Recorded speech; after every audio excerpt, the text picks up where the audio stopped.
I'm thinking back. I'm thinking back. I'm thinking back. I'm thinking back.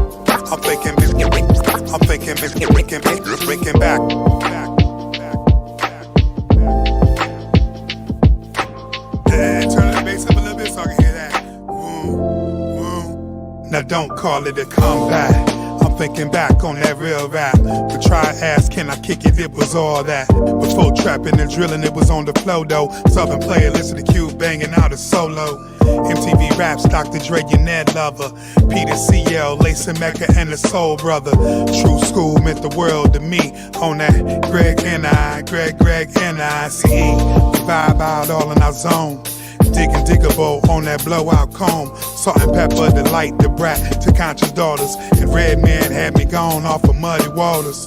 Reasonable doubt would take me so high. Like when AZ hit off that dough or die. Just another uptown Saturday night like M Low. If you don't know, now you know. So big. I'm thinking back. I'm thinking back. I'm thinking back. I'm thinking back. I'm thinking back. I'm thinking back.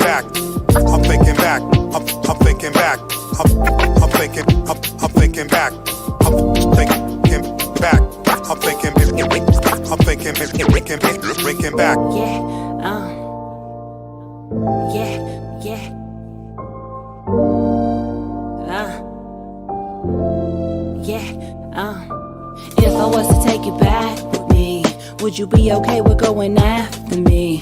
Could you keep it going like a battery? I'm just playing, okay, I'ma stay in my lane. But I'm saying if it don't feel like the 90s, I don't want it. Took a vow and I'm keeping to my promise. I'm a purist in the highest sense. You want that old thing back, but in the present tense I represent something that they ain't never seen. Microphone fiend, but in the form of a queen. I'm not your average, and I don't mean to sound like a savage. But if lyrics don't matter, then how the hell can I manage to mesmerize with just the thick of my thighs, green in my eyes? Just the sound of my voice became people's choice. Do you remember the times when we was killing shit every night? Catching vibes, couldn't afford to catch a flight. We had cruise upon cruise in this city, bumping our own shit while we cruising the city. I take pity if you missed the golden era here, when we was bringing that organic flavor to your ear. Yeah.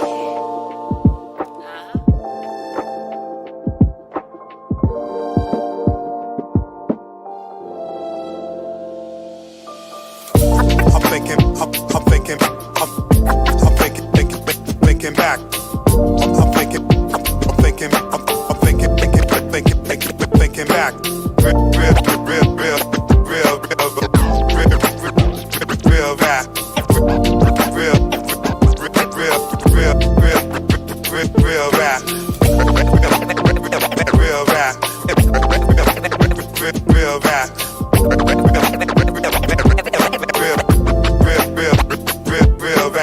I'm thinking back. I'm thinking back. I'm thinking back. I'm thinking back.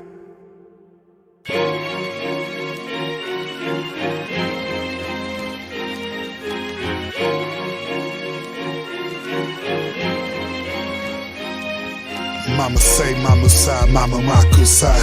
That wanna be starting something that starts right now. This country is divided, the have-nots are slided. That's why I gotta speak up to get the wrongs righted. My word is all I got, so that's all I give. I'm from the worst place for black folks to live. It's plenty racial shovels for a hole that's dug. Like if you don't go to UW, then you get no love. The homeless crying out, there's no space for us. My race don't come downtown, there's no place for us. It's limited options for a face like us. We all supposed to be equal, not the case for us. When quotas gotta get filled, there's a chase for us. Since it's dollar signs in every cage for us. The unfair advantage, it amazes us. It'll make you cheap the pain away, blaze with us. Tell me what is going on. Hey yo, can you tell me? What is going on? Oh, tell me what is going on. What is going on? What is going on? Hey yo, welcome to the Midwest. Factory's gone, I swear it's such a hot mess. You ain't tech savvy, then you just stress. To add to the fact that so many are oppressed. Shoot, it ain't no wonder why so many are depressed. You can't be progressive when there's no progress. Progression here is minimal at best. It's enough to keep you under like you under arrest. Seem like a come up for all is never addressed. Dear leader of this country, yo, I'm not impressed. Cause why it seem in blatant hate invest. That's why these bars now are my way to protest. Which way will it go, yo, I don't know. Almost like nobody don't love no more. All the lies and deceit, yo, they got to go. Mr. Apprentice should be fired from this TV show. Tell me what is going on. Hey, yo, can you tell me? What is going on? Hey, tell me what is going on. What is going on? What is going on? Now which way do we lean? Do the right thing, Radio Raheem. Either push for love or there's a push for hate. With so many open places, they ain't open for debate. Those that got the bread claim it's never enough. But those without it are the folks that got it rough. Regard for one another is how we get done. Now chant and go back to where they came from. But the they is the us cause we are here. All the divide talk is based out of fear. Let's not pretend what message does it send. With some spouting off words that offend. The greedy type of games broken down to classes. Most mass shooters don't look like my masses. No time for us to discuss. For special interest groups rarely interest us. Man. Tell me what is going on. Tell me what is going on. What is going on? Tell me what is going on. Hey, yo, what is going on? What is going on? What is going on? Tell me what is going on. Hey, tell me, oh, what is going on? What is going on? What is going on? Hey. Hello, we are the Real Bravado Network, and we examine Black people relationships from an image perspective. Image impacts and influences your life and life experiences. It also determines how you were treated and how serious you will be taken. It can also influence your mobility, up or down. Image is a reputation that you are known for, which includes your behaviors, your character, and your appearance. The Real Bravado Network can't complete these objectives without a forensic examination of the 3 phases of the live stream: her image, his image, and our collective image. The Real Bravado Network want Black men and women to win with each other. One way of doing that is to protect each other's image, but first, examining what we have done to our collective image. Please support the Real Bravado Network on YouTube by clicking subscribe, hitting the thumbs up button, clicking the bell notification for updates, and leaving a comment in the comment section. Here at the Real Bravado Network, we dare to be bold, not silent.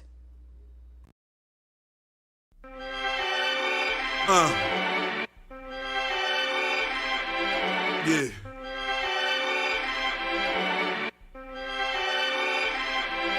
Who's keeping it real? Who's really had a bad deal? What's the point of a pill and touching what you can't feel? Take each quote, let that provide hope. Now walk in silence and push the envelope. How rap turned bad, I never know. I remember Ozone and Turbo and Curtis Blow solo singing. These are the breaks. The first time I heard a Too Short tape. Controversy on where it started and what state. In '88, I watched it elevate. It got so large, the corporate America made it circulate. Now thanks to that, it's money in gangsta rap. Try to eliminate vinyl, man, these motherfuckers done snap. I feel like that was direct blow, aimed toward the ghetto. They don't fucking rock and roll, it's like taking guitars out of heavy metal. And I ain't gonna settle for that, so I keep my shit waxed. For my hip hop heads and my turntable and crate cats. Down to keep it underground, without the railroad. 100 million copies made, that's 100 million copies sold. So fuck platinum and gold, I'm on some next level, yo. Make the scientists add an element to the periodical. I'm Christopher Columbus, I'm unchartable until I hit land. The dirtiest nigga around, Esau, shit black sand. And I ain't a liar, I do it for the money and the fans and the power that I feel. When the mic's in my hands, it be like who's keeping it real? Who's really had the bad deal? What's the point of a pill and touching what you can't feel? Take each quote, let that provide hope. Now walk in silence and push the envelope. Who's keeping it real? Who's really had the bad deal? What's the point of a pill and touching what you can't feel? Take each quote, let that provide hope. Now walk in silence and push the envelope. Yo, push the envelope, raise prices up and down like ski slopes. Ghetto wishes and lost hopes. Move past the slow poke, selling chopped up soap. I parlay amongst my people, I parlay amongst my folks. Spitting hip hop quotes. This rap life, this street life ain't no motherfucking joke. I'm daily dreaming about 30,000 dedicated fans. Real life one-man bands, DJ speaking with his hand. But on the other hand, we splurge grands. Rolling in a full-size Chevy Conversion van. Thinking up power moves, schemes and scams. And how can we make these G's expand? My next plan, credit card schemes and scan. Triple beams and grams. Before this thing called hip-hop, I take a firm stand. Time to make a statement. I'm trying to be your man with boys is trying to be complacent. My motivation is to inspire innovation. Without hesitation, we pioneers in this situation. Real MCs are chosen to create messages spoken. Hip-hop's a way of life that can't be taken from a joking. Now through it all, I stand and pledge my devotion. Let my words soothe the world like tough skin and lotion. Lessons of life are vitamins again and again. Stress up my shoulders through the weed and the pen. I holds my head up, walking through doors of the setup. Cause niggas wait for niggas to fall, that's how they place their bet up. I'm not afraid, since hip-hop needs an upgrade. It's time to be the Grand Marshal of the ticker tape parade. I try to say what most won't, and do what most don't. Stop thinking that I can't, and stop saying that I ain't. I dare to be different, yo, that's part of being gifted. They charge Moon Lodge, make sure my people is uplifted. I push for the realness, till God decide to end it. The mid mess my domain, so I ride out independent. Who's keeping it real? Who's really had the bad deal? What's the point of a pill and touching what you can't feel? And take each quote, let that provide hope. Now walk in silence and push the envelope. Who's keeping it real? Who's really had the bad deal? What's the point of a pill and touching what you can't feel? Take each quote, let that provide hope.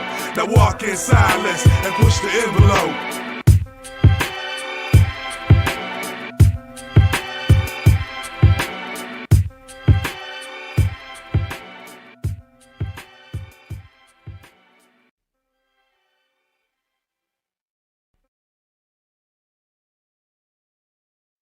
We are the Real Bravado Network, and we address Black relationships from an image perspective. Image impacts and influences your life and life experiences. It also determines how you are treated and influence how people interact with you. Image is the reputation that you are known for, which includes your behaviors, your character, and your appearance. There's nothing more damaged than the image of the Black man in America. The Real Bravado Network's next phase of development with our live stream, Have the Conversation, will focus on his image. The Real Bravado Network will be asking, how can a Black man be a leader of his community and home when the vast majority of Black men have never been led? Leadership is taught and a skill that needs coaching, development, and refinement. Over the next few months, we will complete a forensic examination of his image. Please join the Real Bravado Network on YouTube, but we dare to be the bold, not silent.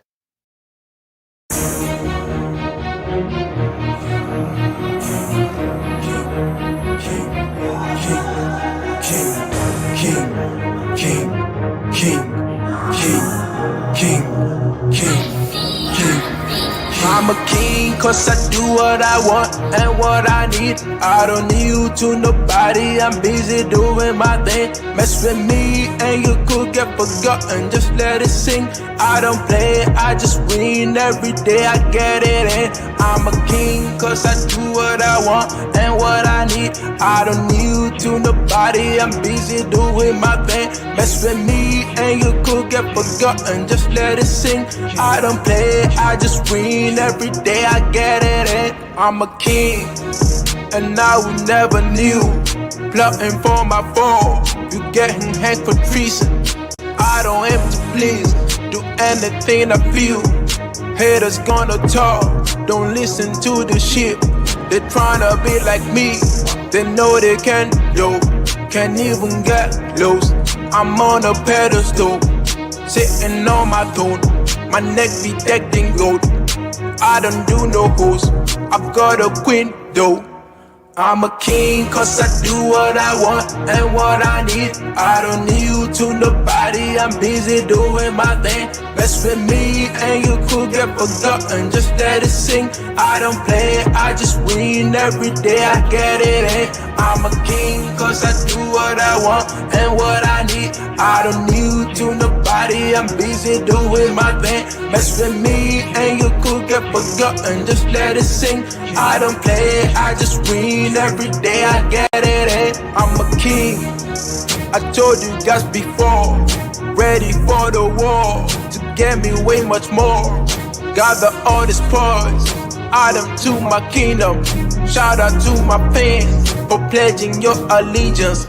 You get a reward, the best flow you've ever heard. I don't be mixing with birds, I'm a lion on the surge. Always pushing to the edge, facing arrows, never scared. For my greatness I'm a servant, only under myself.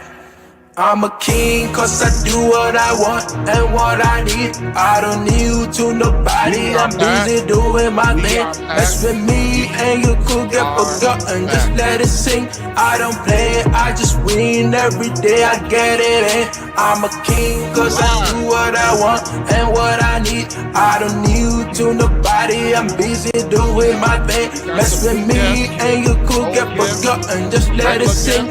I don't play, I just win every day, I get it in. Yeah, we getting in it. All right, thank everybody that's decided to come on and join the stream today. And those of you that are watching live and will be watching later, we are the Real Bravado Network, and this is Have the Conversation. Let's see. I don't think I'm struggle streaming today. I think the second show I got the struggle streaming. The third show I got the struggle streaming. I think we're good. I think my audio is up. I don't think we got no glitching going on. None of that. Okay. All right. So what we do over here, we talk about black relationships from an image perspective. My name is Tavares Moore, so let's get down to business. You know, image impacts your life and life experiences. Image is the reputation that a person is known for, which includes your behaviors, your character, and your appearance. All of those things impact your image. All right. So last week we asked our black men just cowards. So what we're gonna do, and of course from the fellas on the panel, it was a resounding absolutely not. But I laid out some stuff during that made me pose that question. And we're kind of going to piggyback on that today, okay? And what we're going to talk about a little bit today is, are we our grandfathers kind of men? So we're going to be comparing the men that we are today to our grandfathers. But first, let's be a little bit honest. We first have to determine what generation I'm talking about, because you know many of us that are here, many of us men, or even including women right now, we are only about 15 years apart from our parents. So when we talk about and then our parents are about 20 years from their parents. So when I'm talking about our grandparents, our grandfathers, the men I'm talking about are roughly born between 1920, 1950, somewhere in that stretch. That's the generation of men that I'm talking about. We call them, they're called the greatest generation.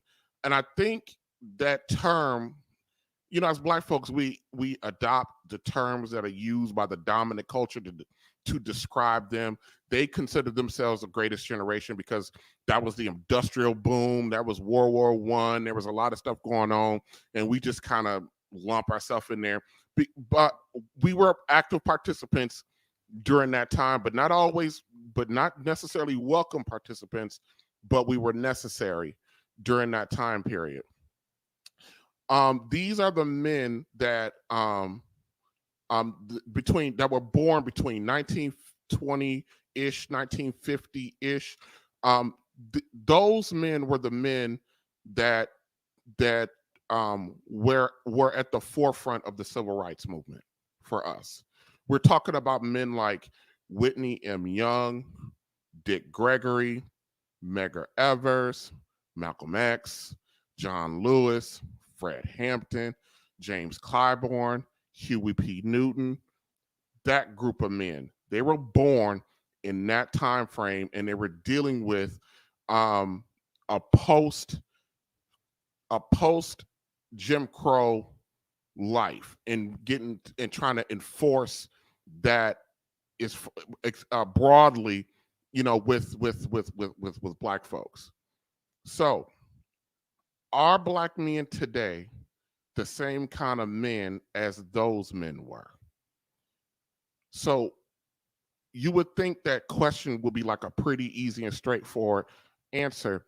I think if you polled most of us, you might get the majority of us saying that, no, we probably are not the same kind of men. But hold on a second. Give me a second on that one.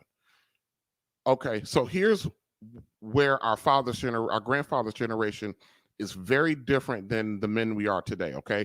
Or what they had at their disposal, which is very different from us. First, our father's generation, they were married at a rate of 80%. The men today is 33. Okay? The overwhelming majority were involved. The overwhelming majority of the men back then, that generation, they were also involved in some type of religious institution. Most of us were either going to some kind of Christian church or practicing Islam. So we were married at a rate of 80%. Almost all of us were married. We didn't wait to 40 to get married. They were married young, 19, 20, around there. They were married and started to have families at that point. They were also involved in the church or some kind of religious activity or have some kind of religious foundation. Their wives, our grandmothers, for some of us, our great-grandmothers, were mostly homemakers. They weren't out in the workforce, meaning they were stay-at-home moms. Our grandfathers and them generation of women were mostly stay-at-home mothers. The men went out and worked, hook or by crook, and the women stayed at home. Also, that generation, their public image was of the utmost importance. The way that the men dressed and required their wives and their children to be presented publicly, you wouldn't dare see a wife back then, or our grandparents back then, with a scarf or a bonnet over their head, unless it was some kind of religious, connotation to it, on their head out in public. We wouldn't see that. We didn't see that. All you got to do is go back and watch the civil rights movements, the marches and stuff like that, and pay attention to what the women look like. Pay attention to what the men look like. Even publicly, the men on a day-to-day basis were proud to wear suits regularly. It'd be, we're talking about people in Alabama, Georgia, in the middle of the summer. These jokers out here in full 3-piece suits in the middle of the hot summer. If anybody been down to Mississippi, Georgia, Louisiana, Alabama in like end of July, August, my God, talking about the heat. Yep. The men were on the front line of any social and political fight. Not like the women weren't there.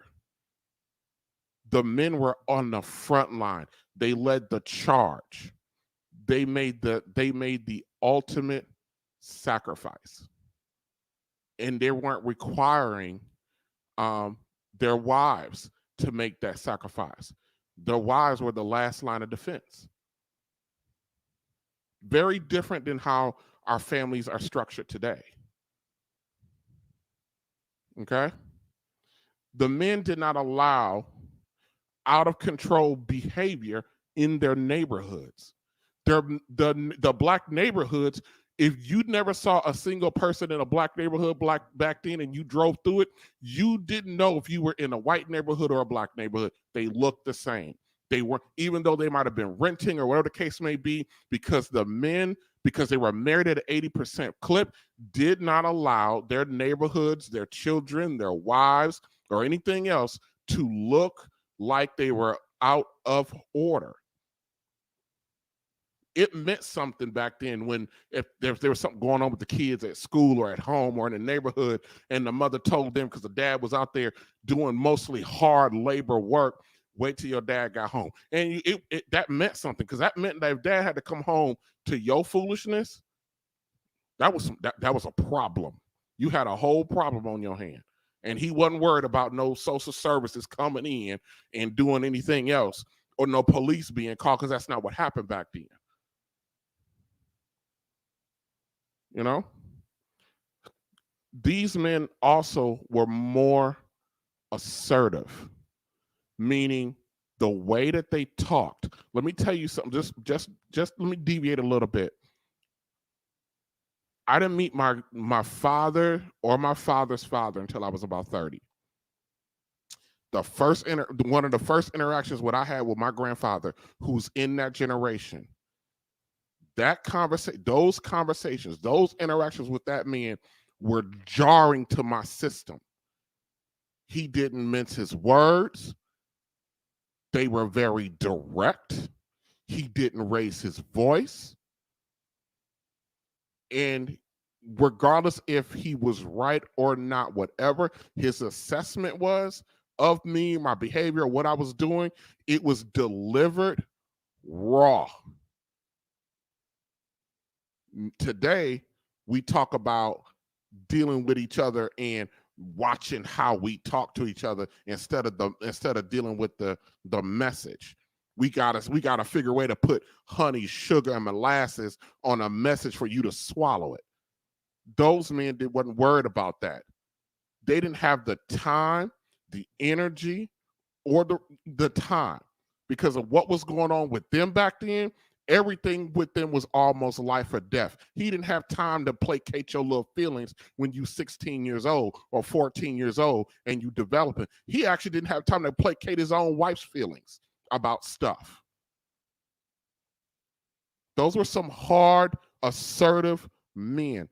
I'm gonna tell you, we're not like that at all. Do you find pockets of men today that are like that? Yes. But as a whole, let me tell you something. I'm 30. I'm an old dude when I met this man. And at times when I would talk, I felt that small. I'm not even talking about, if we're not going to get into if he was right or wrong. I'm talking about the style, the attitude, the way that they walked and talked, the expectations. The expectations they were delivered rough. Those are different. They also sacrificed.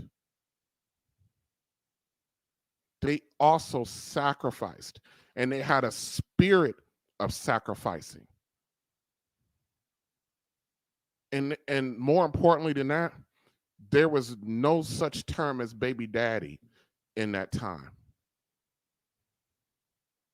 Because 80% of the men were married. They were in the house with their children. And we're not even going to get into the whole dynamic that, when those men started dying out, that, word got out that, we started beating our whole set of other family at the funeral because grandpa crossed town on the next county, had a whole nother family over there. But here's the thing about that though. It's not like grandma didn't know. Most of the time, grandmama knew about Miss Hattie across town, or that weird looking child that Hattie had that kind of looked like her kid.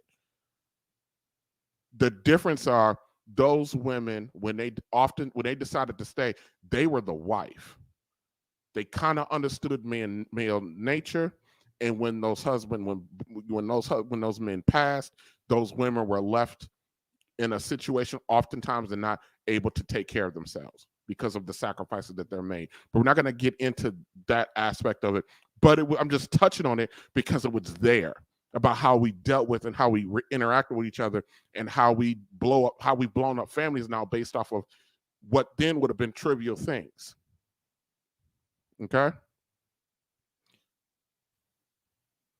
And most importantly, that the men back there, what they had that I don't think the men have as much of it today, is even with their failures or with their shortcomings as men, their wives held them in high regard and displayed respect of them inside and outside of the home.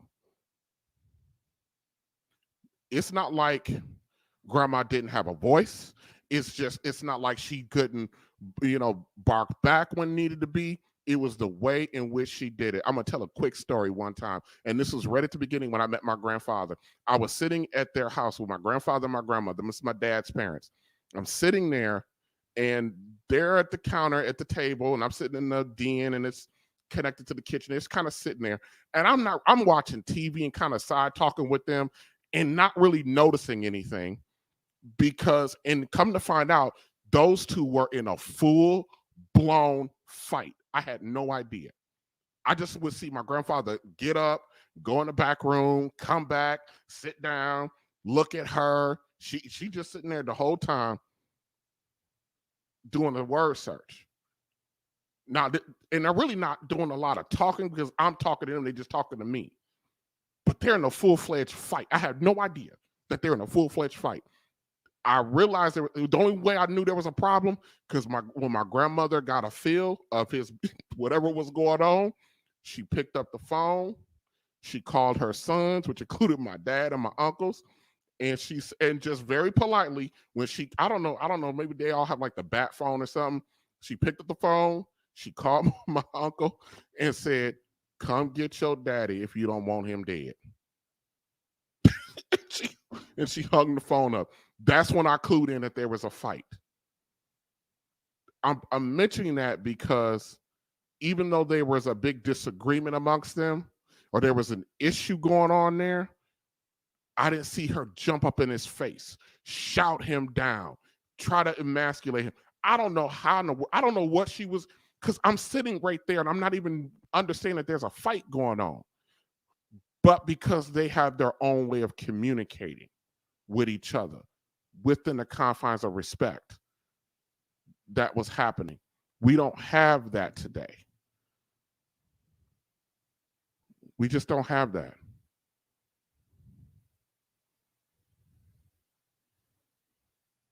One can make the argument that none of those things existed within the current day black man. But there's one thing that our current day black men and our grandfathers do have in common. That's this. And I kind of hate to say this, and I said it last week, but I'm emphasizing it today. Whenever there's an outside force that comes in to cause harm, that outside force is able to come in, terrorize, scar us, and leave us feeling hopeless. When those things happening, and I'm going to get into some specific stuff too. I'm talking about, I'm going to get into some specifics in a little bit. When those things happen, how does that impact how our women see us and view us? I'm not talking about if it's right or wrong. I'm just talking about trying to understand the modern day behavior and the modern day relationship between black men and black women. I'm going to play a few clips of mostly modern day women. There's one guy in there talking about their feelings about black men today. Understand that the language that is being used in these clips might be a little rough at times, but pay attention to the message. The message is what's important. We always get wrapped up in tone, but not what's being conveyed. So I'm going to play this real quick for everybody, and I'm going to come back and have a little talk with the guys. Hold on a second. Where is it? Here we go. All right. Most niggas send their girl to the gas station to pump gas. That's a no-no. You ain't never supposed to let your woman sit outside that motherfucking gas pump pumping that gas, nigga. Never. I done seen young niggas sitting in the car while the girl do it. I done seen every time somebody knock at the door, the nigga let the woman go, baby, go see who that is. Or if he look out the door and it's a white man, he run to the back and say, baby, go answer the door. See, that's what the old slave had to do. Put the woman out front for protection. Hope the master fuck her and don't come in and beat and kill him. See, that's how weak that's how the subservient nigga used to be. The real nigga answer the door, snatch it open with his rifle, standing right there asking that white boy what his business doing here. So now the today nigga don't know how to, he don't even know how to cut grass and make the line straight. You know what I'm talking about? In the yard. Yeah, he can't even do that, sorry motherfucker. But he go out there and keep his tennis shoes clean. Back off of that, because I was going to say, really what it is that our men are not being held accountable for what it says back in the Bible days, is that when a man finds a wife, he is to find it a good thing. Rennie, where are you at, Ren?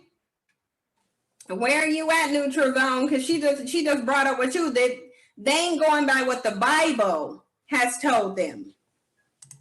That's what they're not going. They're not even going by what they should be doing according to the Bible. You know how on social media, how many black men I see referencing the Bible in terms of why we're in the system that we're in? They can reference the Bible all day, every day when it comes to their situation in society, but they can never think about how they're dropping the ball in accordance to what the Bible says a man should be doing. He is the leader. He is the king. He is the provider. But if you come to us and you're not that, then you're forcing us to take on what you were supposed to take on in the beginning. Therefore, there's a wedge automatically in the relationship. So he's trying to play catch up. And so what we do, because our men are catching up, we actually allow him to bring other things and fold other things into the relationship to accommodate him, to help offset some of the things. Meaning, to me, I've always said, if I'm not enough for you in the bedroom in a relationship, then you need to go ahead and do that then. Because we're not going to double dip. We're not going to, like, I'm enough. I am enough. But if you're bored, this video. So I'm going to let this video play for you all to see.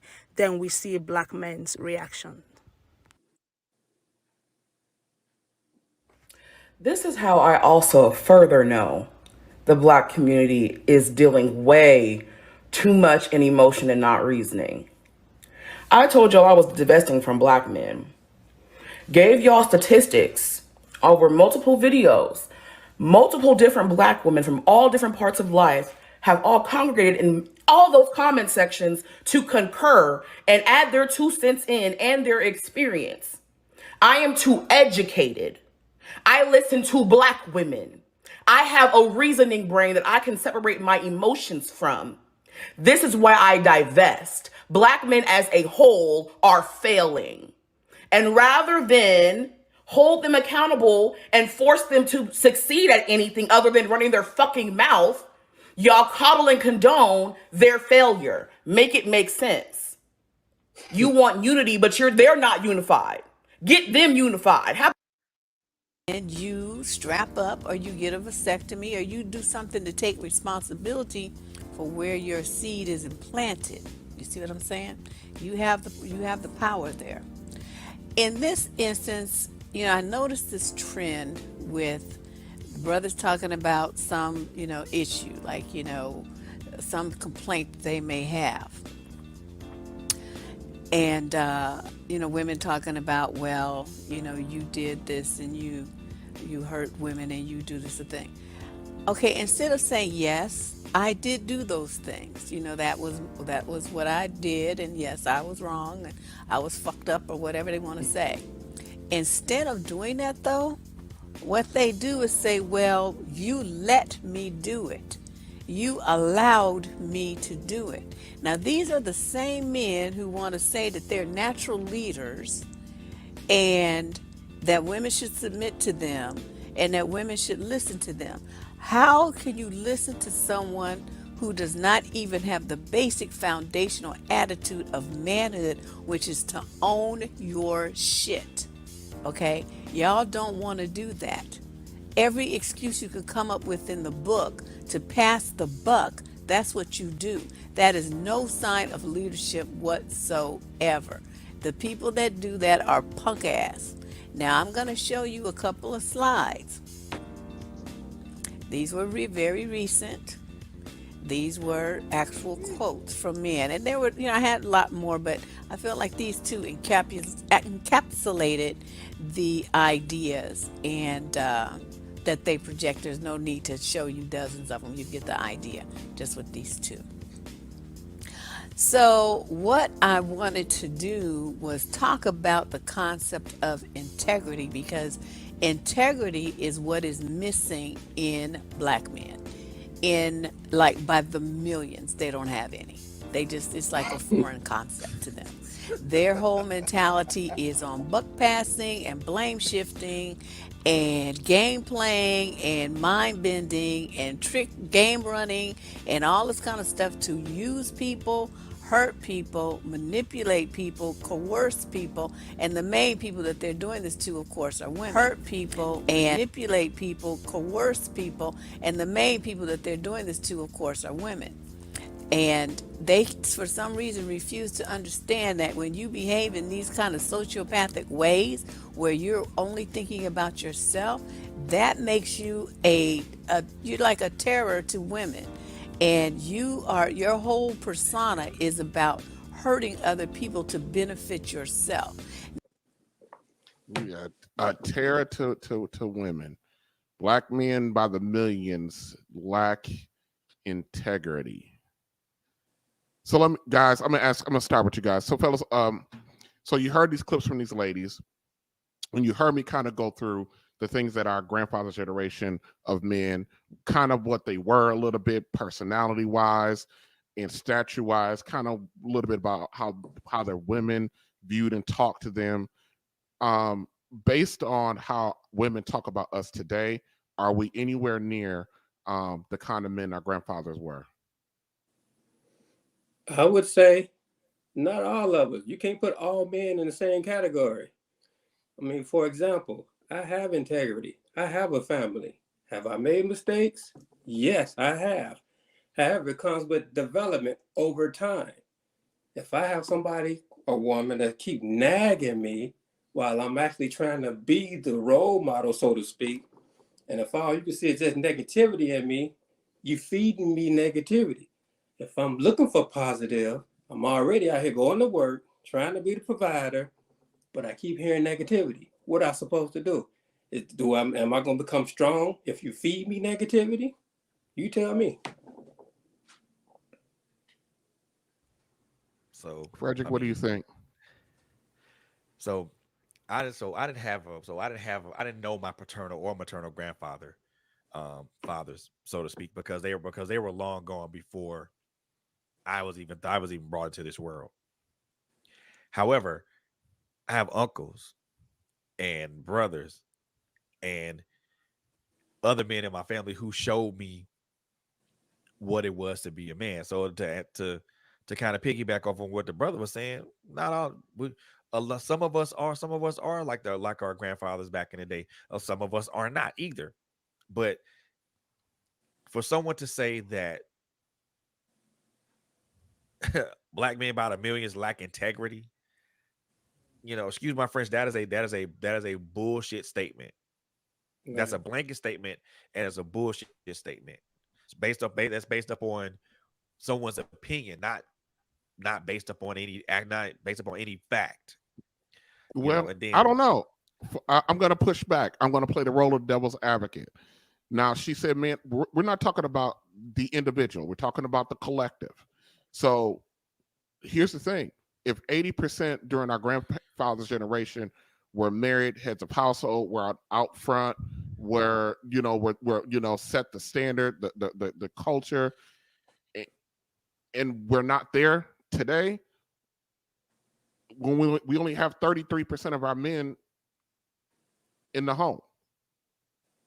So, I mean, the argument could be made. I don't know. Maybe you guys can, correct me, but the argument can be made. Stats tells Go ahead. stats tell a story, but those numbers can also be skewed. It can tell it only statistics only tell one part of the story. Yes, it doesn't tell the whole story. So those numbers could be skewed.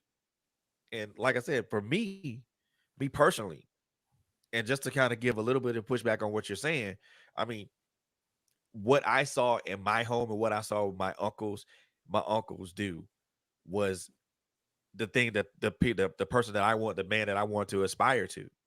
Again, like my man said, you know, are we always perfect? No. Do we make mistakes? Yeah. Should those mistakes be castigated at length? No. But I mean, again, someone's making a blanket statement. You can't. I'm not sure if it's somebody that's making a blanket statement. I think our women in general feel that way. We have too many of our ladies out here, like, you know, those are all different kind of women, shape, size, color, age ranges. And yes, it's a small sample size. But when you having casual conversations with ladies about their thought processes and their experiences with us, the clip that I played, that's what we get. I'm not saying it's fair. I'm not saying they're right. I'm not saying it's not coming from a perspective of blame shifting, but I'm just saying at the rate that it comes in at us, and our grandfathers did not have to deal with that. You know what? Yeah, they did. Then the Yeah, they mindset did. was Yeah, they different did. of our grandparents. The mindset of this generation, you got to think about it. The family system broke down, religion barrier. Most of us don't even go to church anymore. That's what I said. Church was instituted. So it was like a foundation. Now, there is no foundation for some of us. So, of course, the women going to feel like, okay, they have limited sources, limited men. All right, Miss Philly, what do you think? Yeah.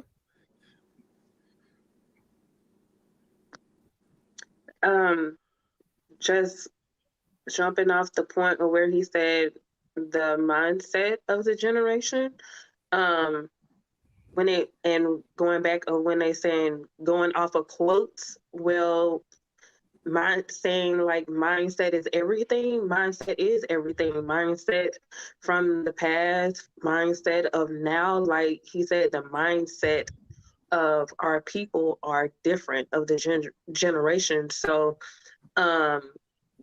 those people from our grandparents and parents, they come from hard working, you know, having that grit and all that. And nowadays it's like, you know, everybody bouncing off of what can this person do for me more than, you know, just wanting to find that genuine relationships and building, you know, each other up. It's like, I don't know, it's like everything is a competition. It's like, how can I tear this person down so far to help me feel better about myself, to build me up? If this person if he ain't giving me, you know, $5,000 a week, he can't, you know, do nothing for me. He ain't on the level. Like it's shallow, and it's past shallow, really. It's just, I don't know. I don't even know the word for it, but it's Mr. Elemental. Beyond what do shallow. you think? Yeah, it's beyond shallow. Peace and blessings to all the panel members. I appreciate this this line of questioning because it really digs into something that's deeper than the surface of our skin, is deeper than the surface of the letters in this question. The simple answer is yes and no, right? Are we like our grandfather's generation? Yes, because we are hardworking. We are dedicated to being products of our upbringing in our environment. But no, because we know really nothing of pride in a sense of a communal or a cultural sense, right? Our grandfathers, my grandfather in particular, fits right into where you're talking about, right? So he was right after the Greatest Generation, right? Who also were members of the Double V campaign, right? So what they were members of the silent generation. So their focus was more so about keeping their head down and working, right?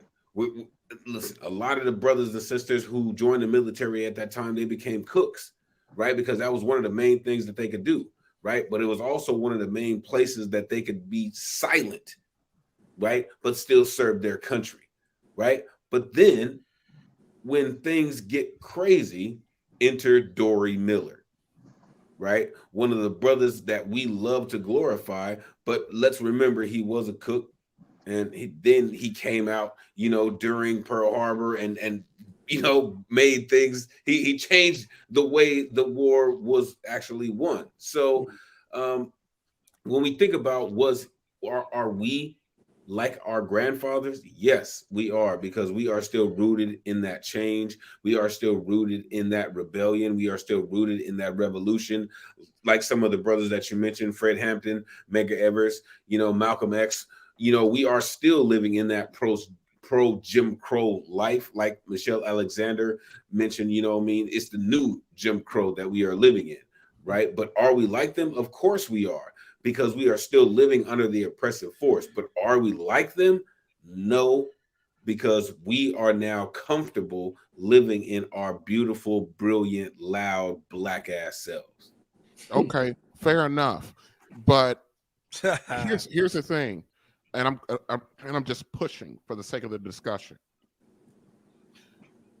When I think about that generation, the civil rights generation, to a degree, I'm also thinking about the ultimate sacrifice that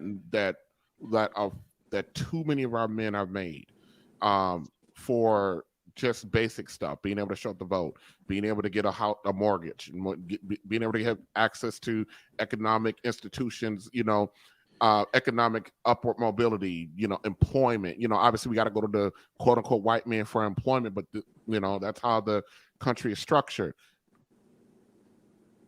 When I talk about are we their kind of men, I'm thinking about the grit and the resolve that we have. And the fact of the matter is, I want to kind of just sidely point out that during that time, these men were in their 20s and 30s. Mm. And today we're talking about our men that are 20s and 30s, and we call them kids. Mm.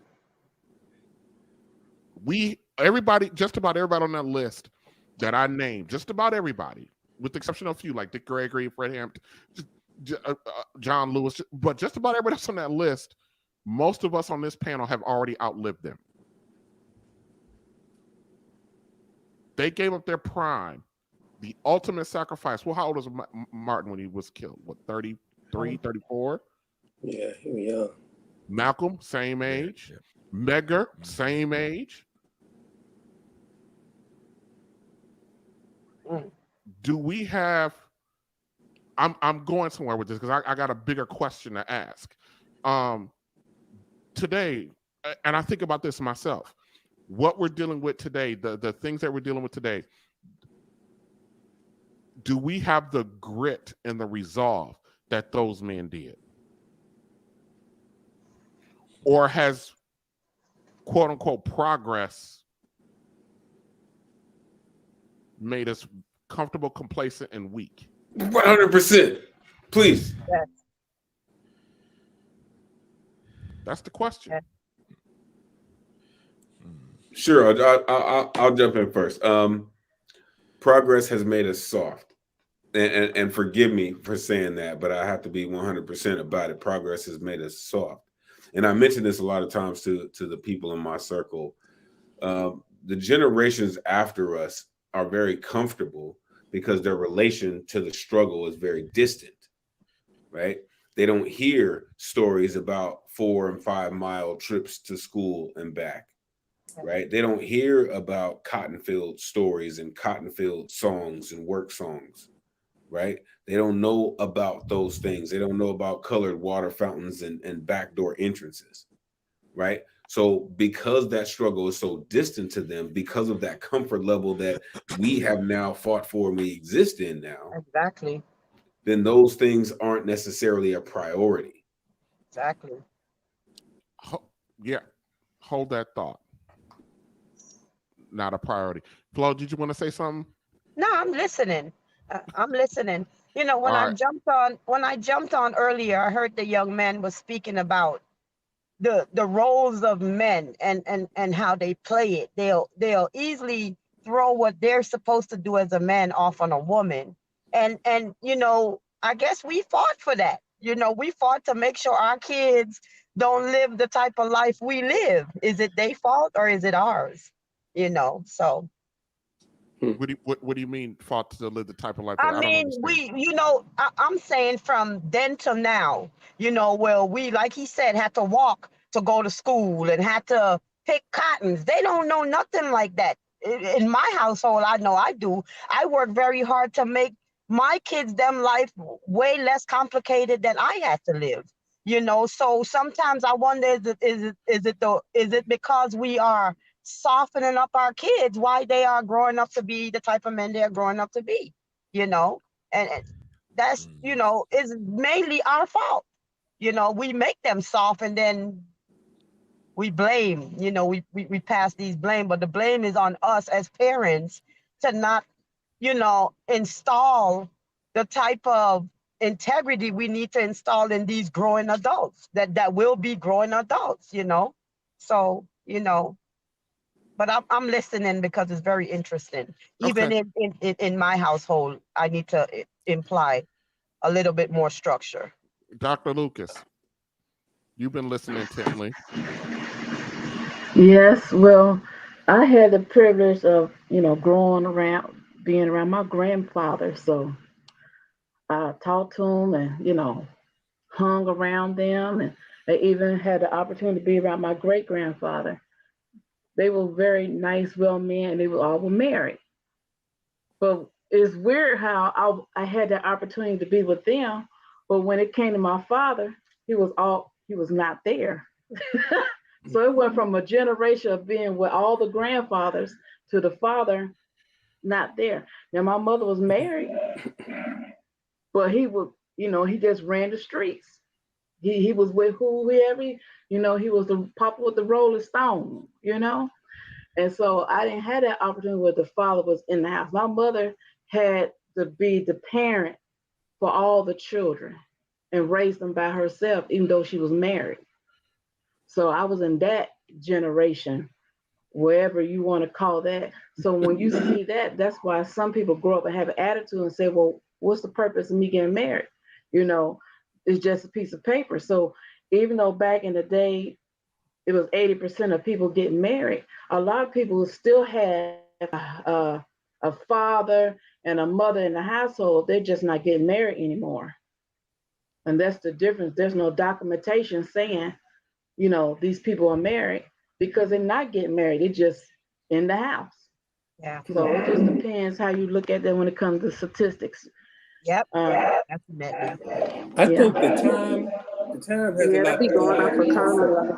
Hold Let on, me say we what got I some mean about echoing. Hold time. on a second. Hold on a second. Yeah, we got some echoing. Hold on. All right, go ahead. Go I ahead, said Mr. I think time has a lot to do with it as well. Back then, you had to look at today. Technology Yep. has a lot to do with it. Social services has Yes. a lot to do with our homes. Yes. Technology. The kids are pretty much raising themselves. If the Yes. women ain't out going to work, or the men probably just say out smoking or whatever they might be doing, you might have something that might be working. But I'm going to focus on the kids that's raising themselves, watching the TV when they should be doing their homework. You got some that's disciplined, but most of them watching TV, playing their video games. Some of them probably out getting high themselves, some of them kids. Yeah. I'm just saying. Let me There's ask a time difference. Let me ask the question, because we as white folks oftentimes talk about the mother has to be raising the kids. When you look at it from a traditional standpoint, isn't that your role? To raise the kids or just being Yes, in the home? the ladies to raise the kids. Yeah, because they talk about their, you know, a lot of the women talk about, you know, I got to raise the kids. The father's out doing this, and the father out doing that. Isn't that your job? Even if the relationship was a little bit tighter, isn't that your role as wife and mother to raise the children? The saying is the mother is the first teacher of the child. I don't know. The mother is there to raise them, but the father is supposed to be there to discipline them. But So discipline and now she structure. has to be mean, and then now we got this talk about women want to be men. They want to be the man. They want to take the man role. I mean, we can't win. We can't win for lose. Well, I don't necessarily know about that. That kind of goes back to Queen Mother when we talked about with the last Queen Mother show. We talked about women saying that they didn't have a choice, but we'll get to that later when we talk about it as a collective. We'll get back there on that one. But the reason why I'm pushing this is especially is because you know, yeah, the men back there, when you look at, and I know a lot of us don't like to compare ourselves to other cultures, but what else we need to compare it to?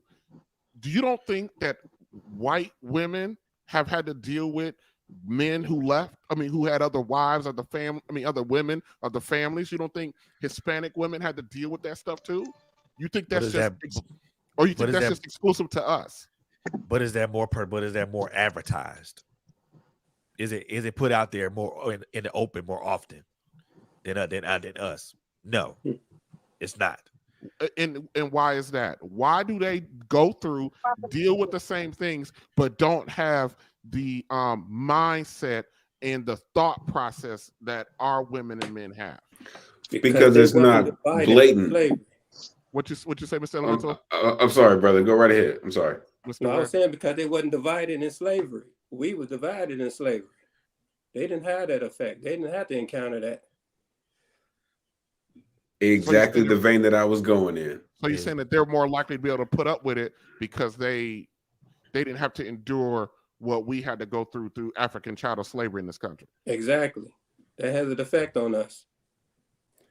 100%. And the oppressive force that still exists in this country loves to remind us that we were and we are always going to be considered ex-slaves in this country because they like to roll out the slave narrative, right? And I hate sounding like a redundant record, even though I love music. I hate sounding like the revolution, skipping the needle. But listen, every time we feel in Django, they come wrangling up another damn spaghetti Western to let us know that we are only ex-slaves in this country. And I believe Brother Malcolm said exactly that. Black men will always only be ex-slaves in this country.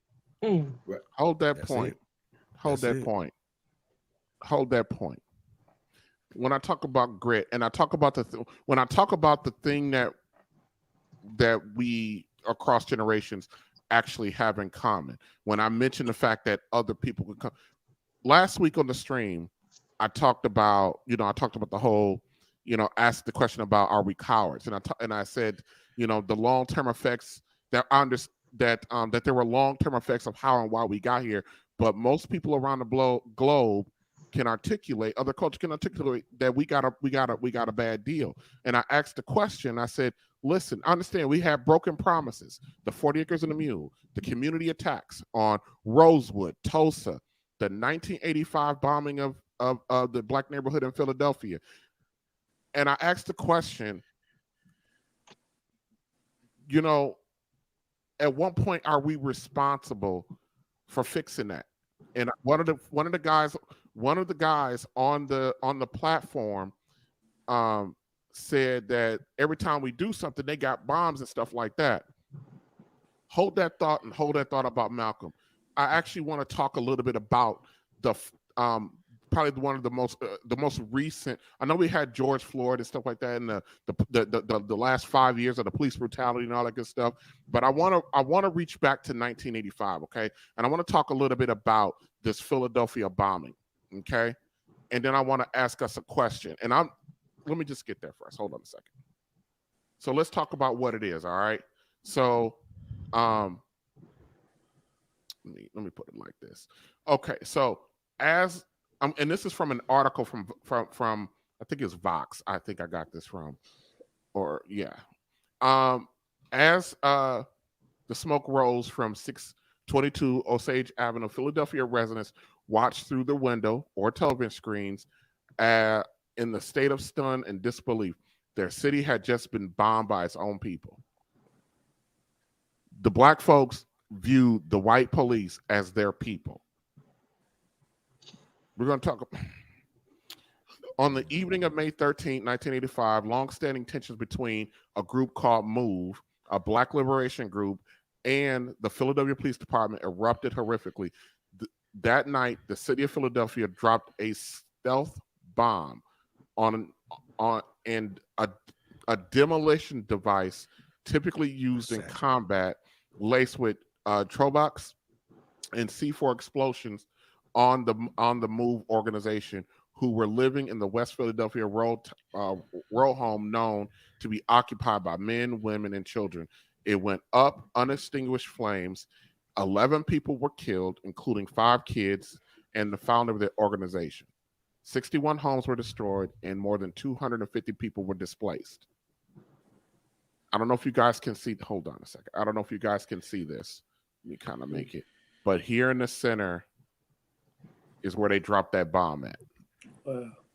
Dead in the center. Look at that blast radius, though. Yeah. That's why they dropped it in the center, so the radius can kill everything around it. Yep. Hold on a sec. Hold on a This second. ain't nothing new, folks. This ain't nothing new. Keep going, brother. Yep. All right. So over the next several years, so prior to that, for several years, there was the confrontation with MOVE would be remembered as an ordeal that transformed the fabric of the city. The show of force, unjustified to many. Listen, it says unjustified to many. So you know what that means.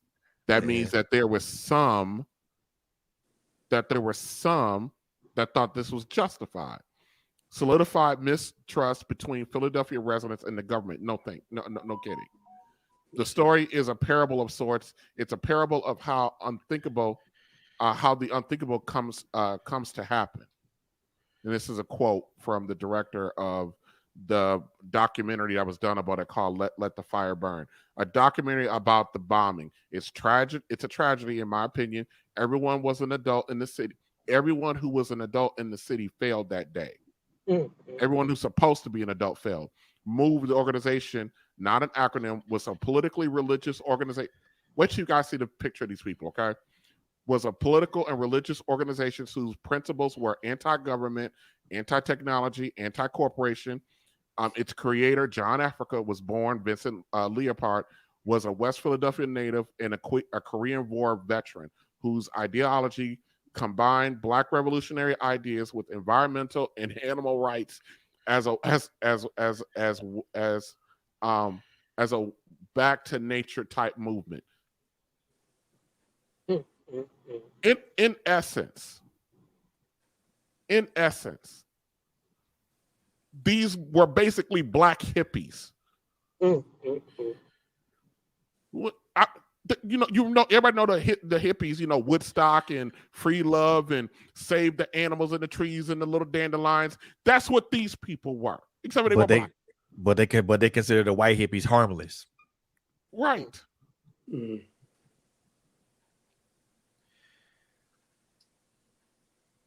That's funny, bro. The group demonstrated nonviolently, but they did have disruptive demonstrations, but they were nonviolently. They protested at zoos and pet stores. This is the people that they dropped the bomb. And a lot of hippies protested the Vietnam War. I'm laughing to not keep from crying. That's crazy. They dropped a bomb on people who protested zoos and pet stores. Wow. But the This hippies world is back then. one-sided.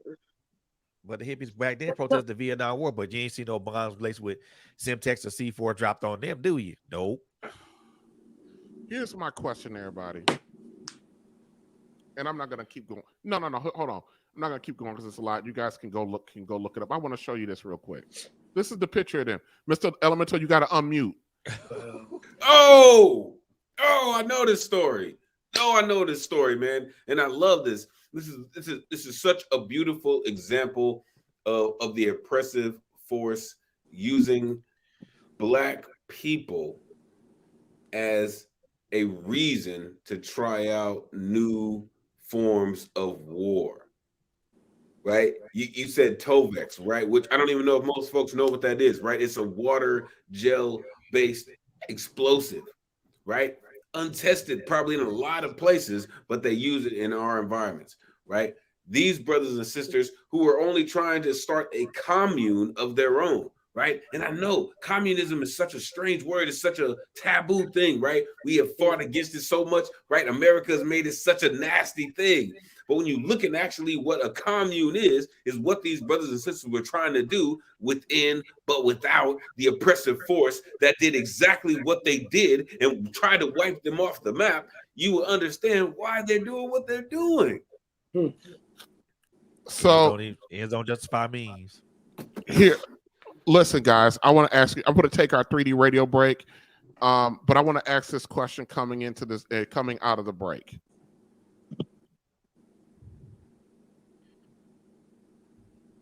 I'm trying to figure out how to say this. At what point is enough enough?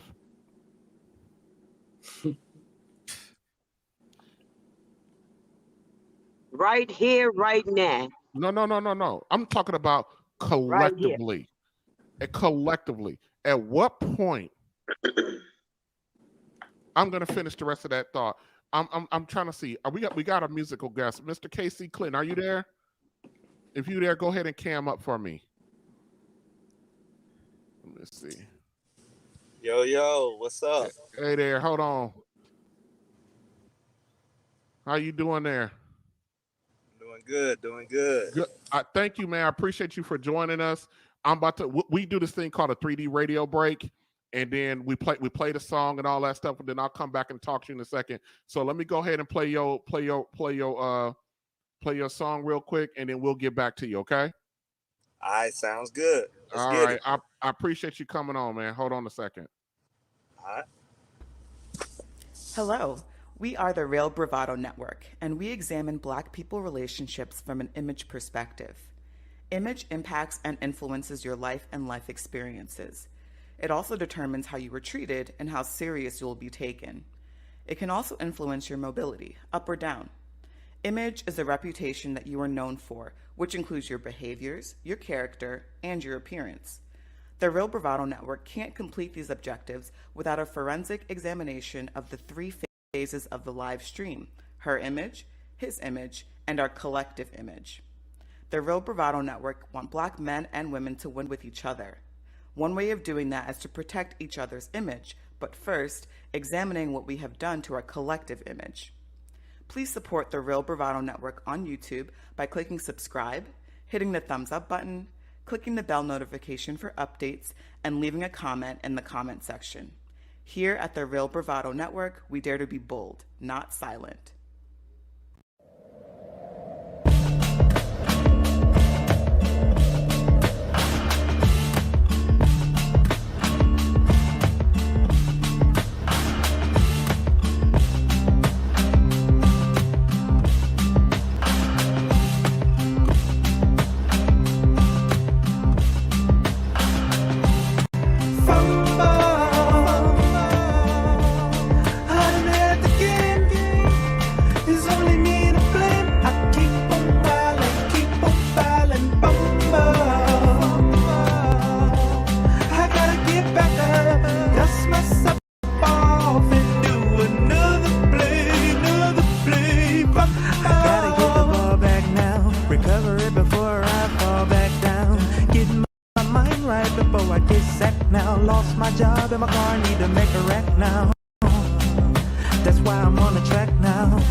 Dust myself off and do another play.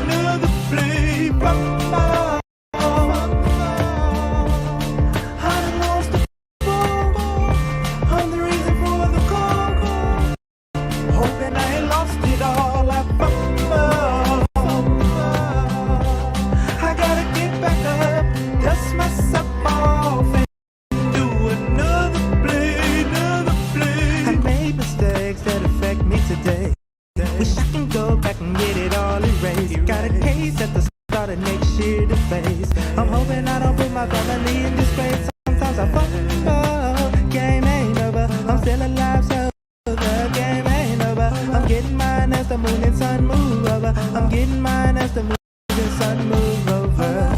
I gotta get the ball back now. Recovery before I fall back down. Getting my mind right before I get sacked now. Lost my job and my car, need to make a wreck now. That's why I'm on the track now. I'm just displaying what I lack now. Only human, I'm trying to get them Benjamin. Sometimes I fumble. I don't have to get. It's only me to blame. I keep on wildin', keep on filing, fumble. I gotta get back up, dust myself off, and do another play, fumble. I done lost the ball. I'm the reason for the call. Hoping I ain't lost it all. I fumble.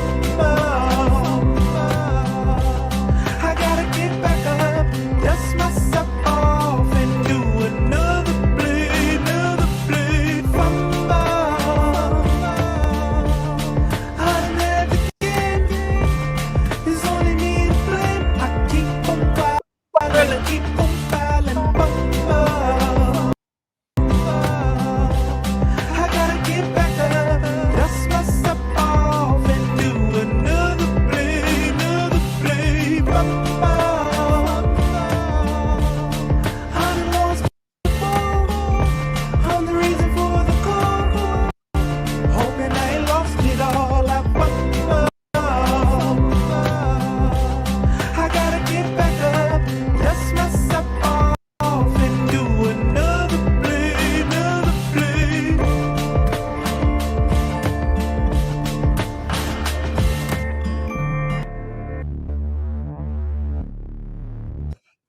My man, Mr. KC Clinton, how you doing? Doing good, feeling good. Look. So all week, man, I ain't been able to get that out of my head. I probably played that thing about 6 or 7 times. I really like the message in it. Thank you. So when did you start performing? At a young age, you know, I've always been into music. But until, you know, just recently, you know, I started, you know, giving it more percentage, 100%, you know, put more effort into it, you know. Oh, okay. Ain't nothing wrong with that. I'm a big man. I have no musical talent at all, like none. I've tried to learn how to play a piano, a guitar, and all that. It ain't none of that ever worked out. Look, the one thing. Let me tell you something. I said, well, maybe I can go learn how to play the guitar. You know, that's a little bit easier. And I had convinced myself all I need is to learn how to play 2 songs. I can get any girl I want. I said all I need is to learn how to play Purple Rain and Hotel California. I can learn them 2 things on the guitar. I'm good. You know, I don't need to know nothing else but them 2 songs right there. And so I'm really into music. Got a couple guys on the panel that's really into music. One of the ladies is a reggae artist. My buddy, my original theme song. My buddy has done my original theme song. So I'm always around music. My sisters, boy, they rough. They can go. They are the church choir. My sisters and stuff like that. So I appreciate you for coming on. What do you think about were you able to catch any of the topic of the stream? I just tuned in, but it's some real serious stuff. You know what I mean? Oh yeah. Yes, Mr. Elemental said, how did I know I was going to, one of the guys just said, how did I know he was going to say Purple Rain? What else? Yeah, if you're going to learn anything on an instrument, it's got to be Purple Rain. If you out with a girl, y'all at home and you chilling, you whip out a guitar and play Purple Rain, you ain't got to do nothing else. You ain't got to play the whole song. You can play like 15, like the first verse of it or something like that. You good. So I don't even need to know how to play. Maybe that's what I should try to do. Just try to learn how to play just to like maybe the opening riff and like the couple lines of it. That's all I need. I can fake the rest.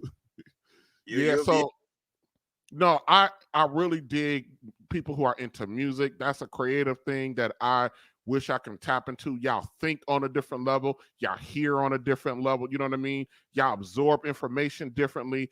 I'm a little, envious of that because I don't have that gift and I wish I did. Oh, everybody got their own gifts. And the best part about it, when you give your gift, that's the best contribute you can do to the world. All right. All right, man. I need to get back to this discussion because I can't be streaming all night. But real quick, I'm gonna shoot you as soon as we're done streaming, I'm gonna shoot you an email. Make sure you respond to that, okay? All right, for sure. All right, and thank you for the music. I appreciate it. We'll use it again. I appreciate it because it's a really good song. Hey, real quick, check me out, KC the Gemini. Check out my Reverb Nation YouTube. Check me out, KC the Gemini. KC the Gemini on YouTube? Yes, sir. All right, we'll do. We got you.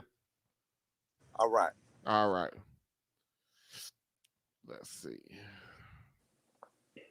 All right, everybody. Let me see, Mr. Frederick.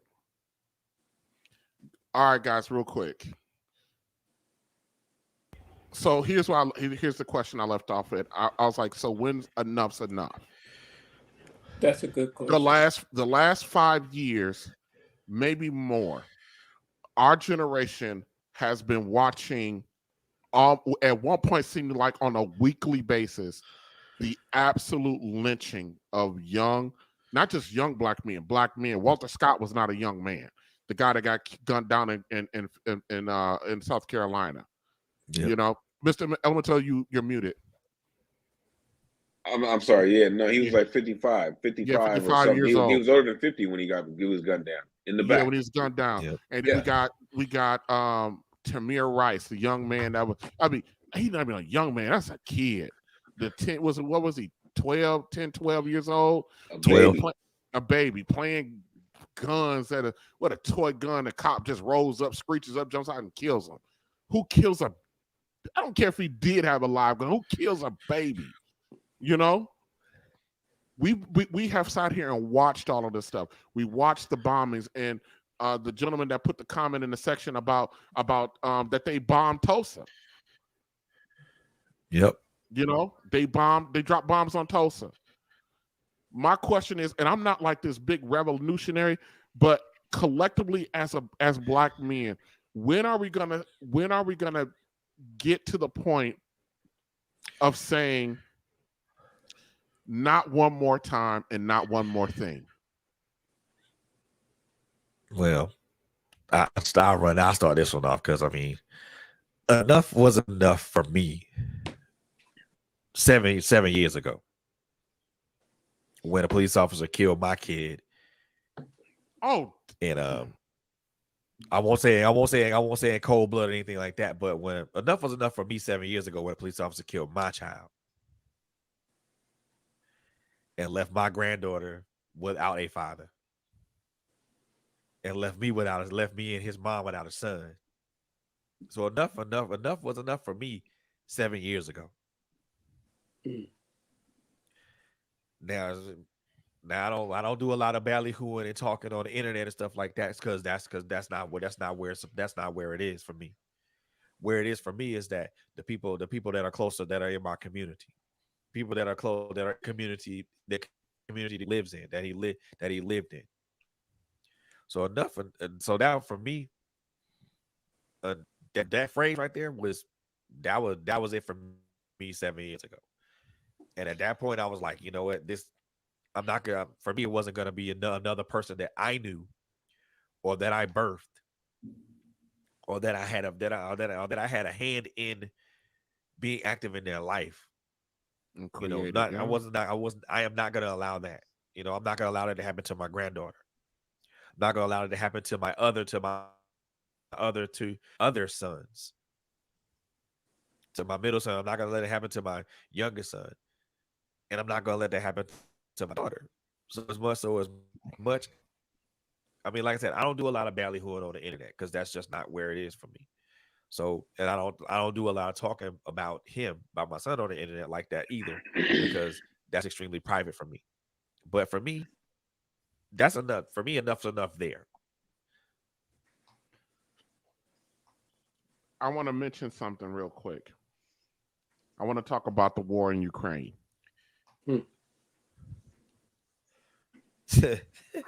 So before, let me tell you something.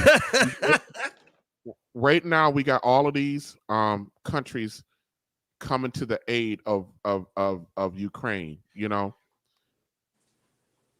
Ukraine, before the countries came to the aid of the citizens of Ukraine, when Russia attacked that country, Ukraine did not have a sophisticated, highly armed military or nothing like that. Those men that lived in those communities, to Vladimir Putin said, "You're going to have to kill every last one of us." The Ukrainians whooped basically a military that nearly rivals the United States. They are a superpower. And these men, I'm not trying to be like joking about it, but these men in Ukraine, they basically put a whooping on the Russian military with shovels, sticks, and rocks, a couple sidearms. Russia thought they was gonna roll through there like it was just a stroll through the park on a Sunday. And them men with nothing said, "I be damned." Mr. Elemental, you're muted again. I'm sorry. I'm sorry, brother. I do that because I want you to keep going. You just see my facial expression. I want you to keep going. I want you to keep on. One thing that I appreciate about what Zelensky has done in the Ukraine is something that we've talked about for years. We've speculated on for years, but the Ukraine has actually acted on it.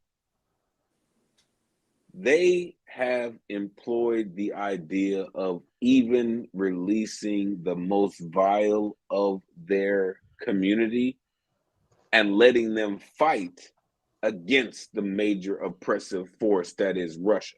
What I mean by that is they are letting cats out of prison to fight for their country. So when you do that, you're not dealing with soldiers who are trained in the art of combat or war that that NATO is involved with, right? I'm a veteran, right? I was trained in the ways of NATO.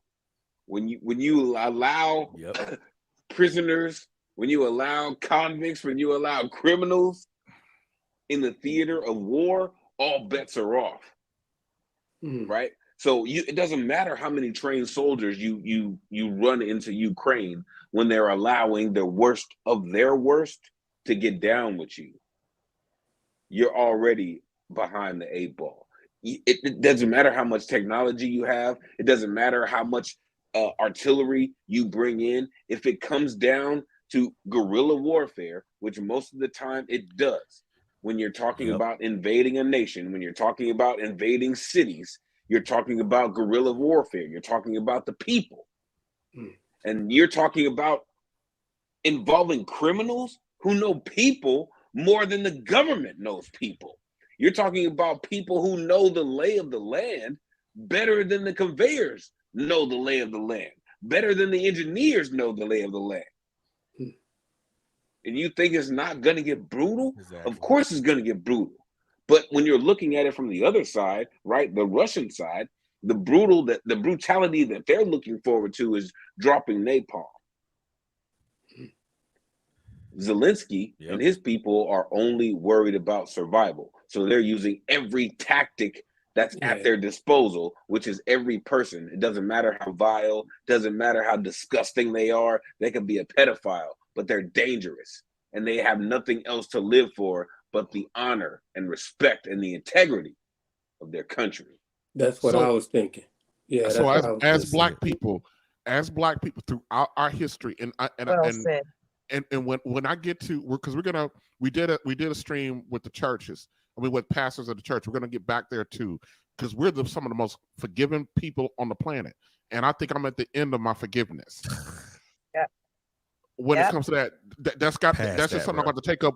I think that's something I'm just going to, on Judgment Day, I'm going to deal with that on Judgment Day. But the reason why I bring up hold on, Flo. The reason why I bring up the Ukrainians is the mindset that I think we need to adopt. Let me tell you guys something. Once upon a time, we had an organization with that mindset.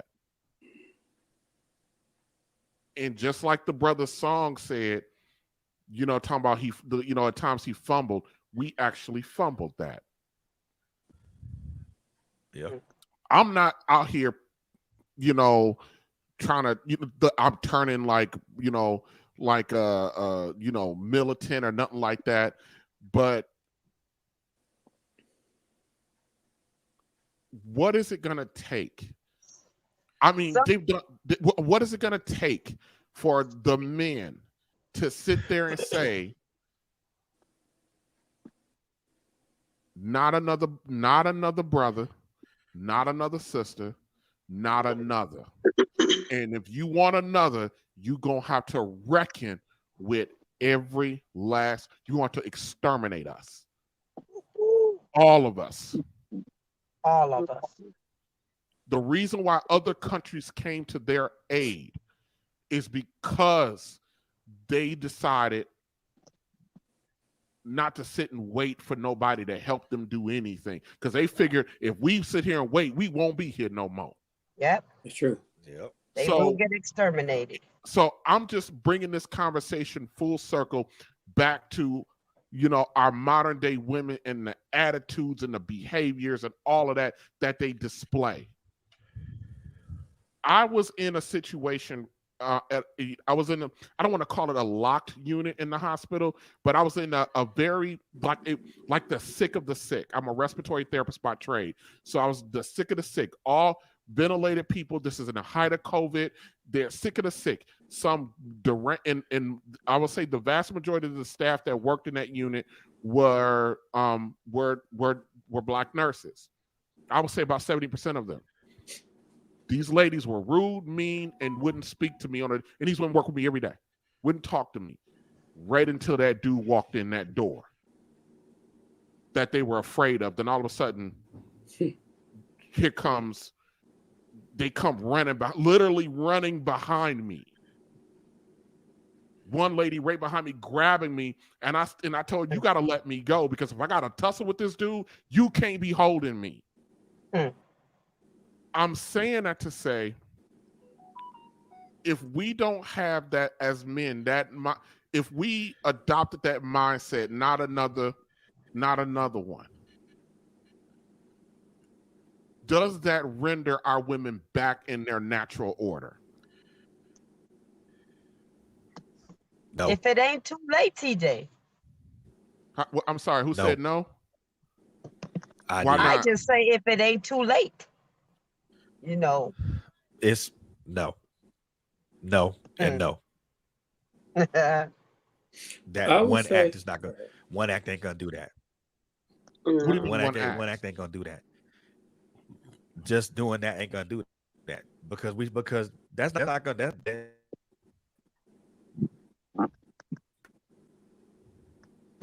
Oh, he clicked out. I'm sorry. This connection. Yeah, the connection going in and out. Your connection going in and out. That's not gonna work nothing. How you figure?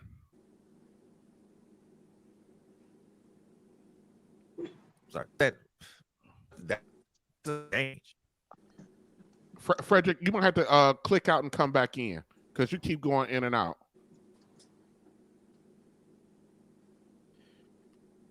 We're struggle stream. I think the YouTube police has gotten a hold of this stream, y'all. That's all right. We're gonna keep going.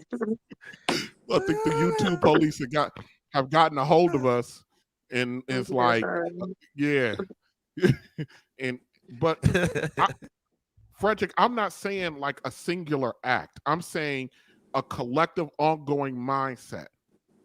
And I'm not, we spent 5 months challenging the ladies' side of things and their behaviors. We spent 5 months doing that. So I'm not saying that our ladies are not with their own, contributions to this madness that is the quote unquote Black experience. But collectively as men, how do we not have that mindset about, not another person? I think it had to start with first self-love. If you love yourself, then everything else will fall into place. For example, loving yourself, you can get people to, if you're a leader, you can get people to follow if you love yourself. If you're on the same accord and you have the same ideology and make it work, and the women, and that's all they're looking for. They're not saying be perfect, but if you stand for something, and you're working as a collective whole to make it happen without getting rid of the ego. You got to get rid of that ego to make it work. Yep. Real quick, because we need to, oh my God, I thought I was going to be on here like 45 minutes to an hour. That was it. But real quick, I want to ask this question. I'm going to play this real quick for people who don't know, for a historical perspective. Did the Black Panther Party, were they onto something?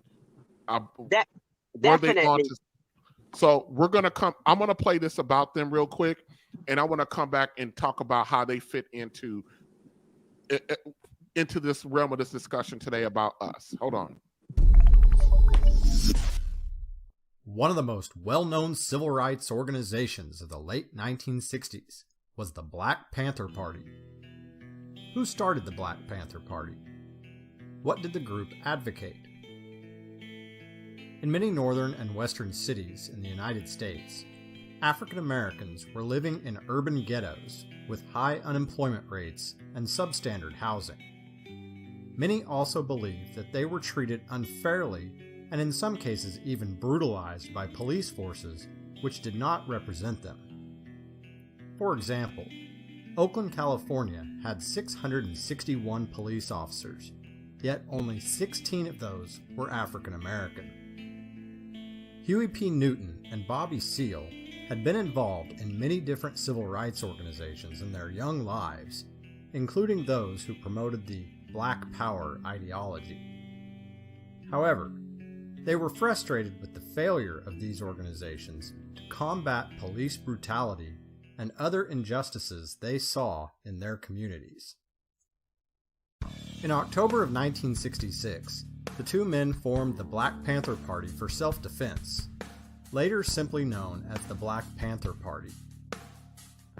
They organized armed patrols that would follow police officers, monitoring them for incidents of abuse.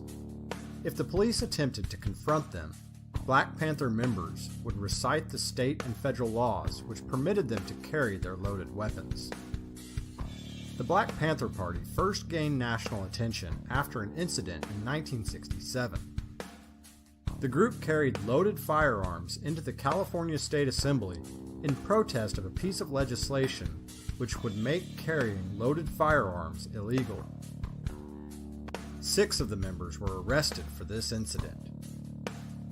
In May of 1967, the Black Panther Party issued a list of 10 points which stated their beliefs and values.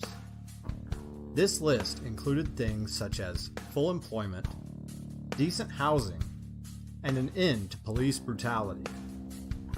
They also sought education for African Americans and justice within the court system.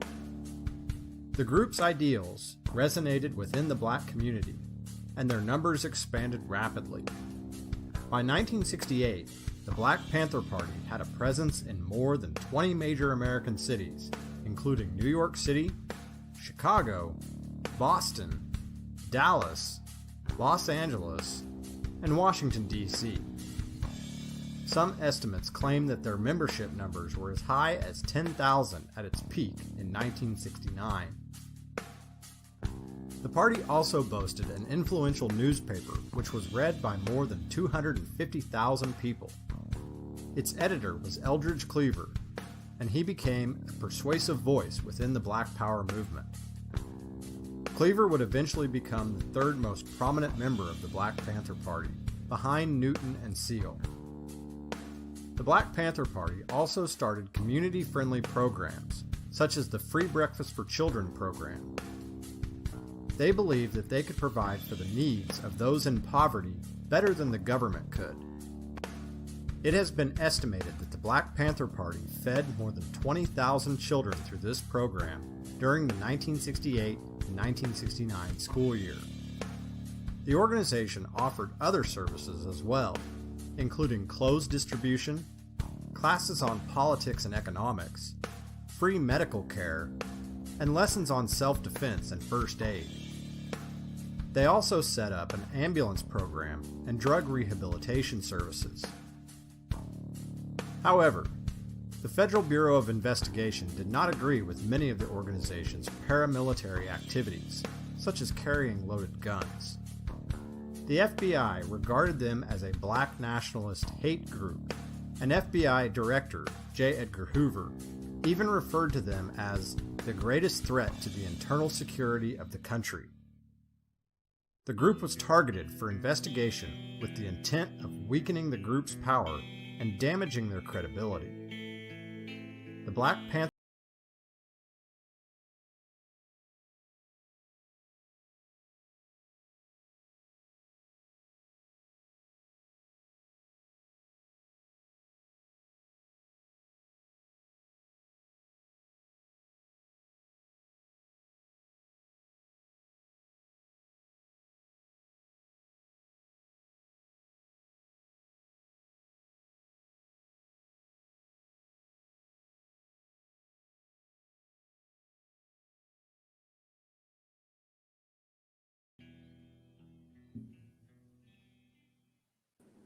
Did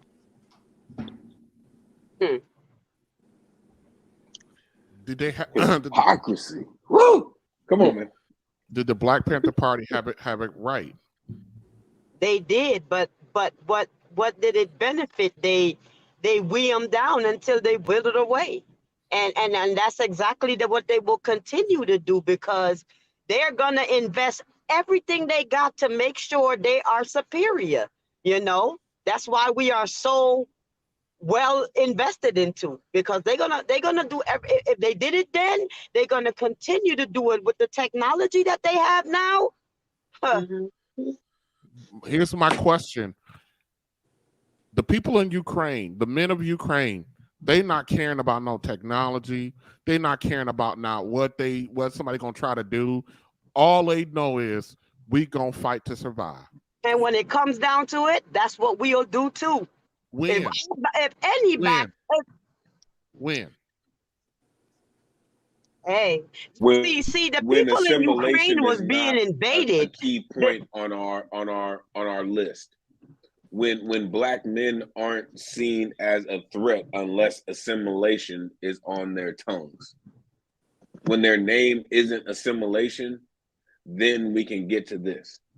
But until then, as long as we are seen as the warring faction in this country, as long as we're seen as the Stokely Carmichaels, the Eldridge Cleavers, the Angela Davises, the Power Afros, the Say It Loud, I'm Black and I'm Proud, James Browns, as long as we are seen as descendants of Brother Malcolm and Marcus Garvey, we're going to continue to do this. It doesn't matter how beautifully brilliant the 10-point program was. Doesn't matter how many people it served, because it served the people of the wrong color. If it was 20,000 white children being served at that time, not that they needed to be served at that time, but if it was at that time, it would be national news. CNN would be broadcasting. Walter Cronkite would say, special news right now. We are showing a conglomerate that is feeding hungry children that are not hungry. Right? But here is a group, an oppressed group, who have seen their leaders tarred and feathered and still come up with a plan, still educated, right? I have a poem that mentioned this, right? A lot of people may not know this, right? Huey had a PhD. Yeah. Right? So they were not ignorant brothers. trying to come up with this 10-point program to try to help our communities move forward. They were forward thinking, generational thinking, right? Trying to help us build generational wealth. So to answer your question, yes, they did help us to write a black print or a black print, right? Building leaders against controlled knowledge of how to exist within but without white America. Yeah, and I just wonder, because the whole goal on this platform is, is to talk about black relationships, black people. That's between black men and black women from an image standpoint. And the fact of the matter is, as much as we, collectively like to boast and brag and stuff like that, we're at the bottom of damn near every statistical category, and that's simply because we're not together. And I was looking at, especially when I started thinking about the outside forces coming in, doing harm. And here's the thing I'm going to talk about after, because we won't meet again after the first of the year. Let me tell you something. And this is for after the first of the year.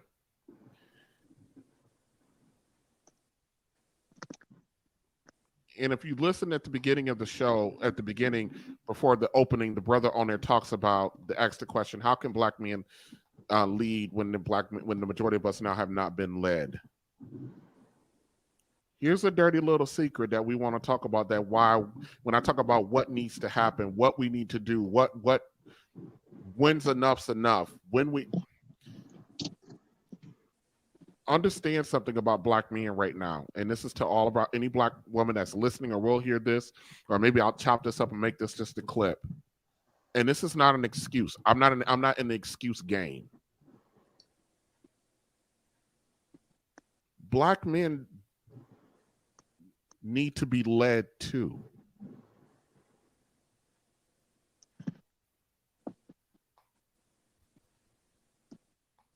Black men need to be led too. By who?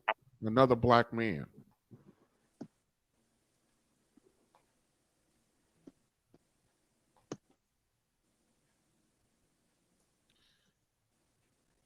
Personally, I would say mentored.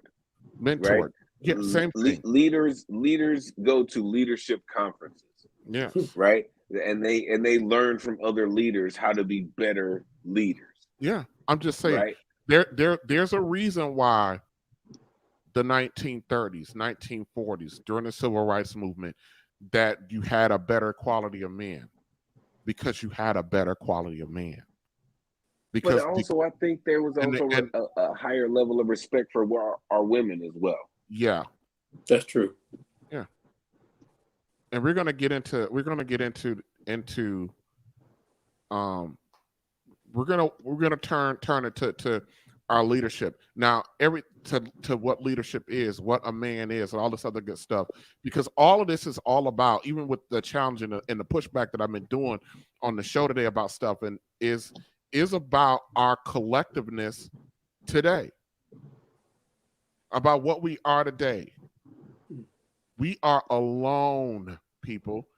When I say alone, I'm not talking about you got a little girlfriend and you staying at Shorty house and living with her temporarily, and that ain't no togetherness. 80% of our kids are produced by 20% of the men. 30% of black men between the ages of 25 and 40 are, I hate to put it out there, ain't sexually active.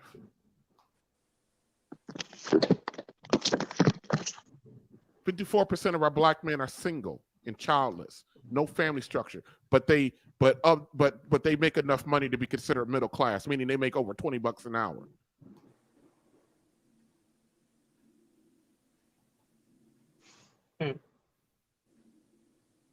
We got some work to do with each other.